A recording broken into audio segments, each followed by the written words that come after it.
మనకు ఇంగ్లీష్ చాలా ముఖ్యము అవునా కదా. ఇంగ్లీష్ని మనము ఇప్పటి నుంచే ఒక్కొక్క పదము ఒక్కొక్క వాక్యం నేర్చుకుంటూ పోతే, మనకు రోజు 10-20 నేర్చుకుంటూ పోతే వారానికి, నెలకు, సంవత్సరానికి చాలా వాక్యాలు మారిపోతాయి. కాబట్టి మన నుంచి ఎలా ఒక్కొక్కటి నేర్చుకుంటూ పోవాలా.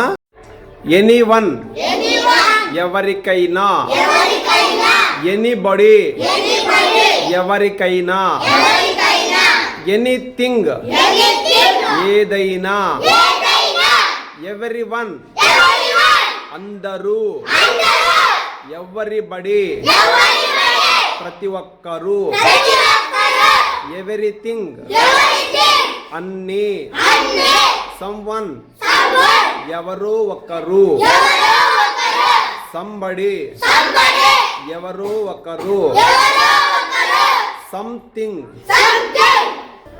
సంథింగ్ ఏదో ఒకటి,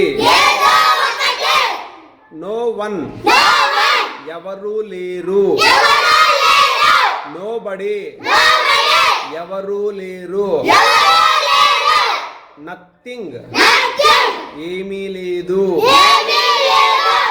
ఈచ్ ప్రతి ఒక్కరు, ఫ్యూ కొందరు లేదా కొద్దిగా, సమ్ కొంతమంది లేదా కొంత, ఎనీ ఎవరికైనా,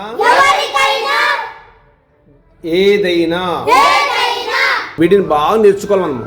దీన్ని బాగా నేర్చుకొని వాటి రాసేకి ప్రొనౌన్సియేషన్ కూడా మనకు రావాలా.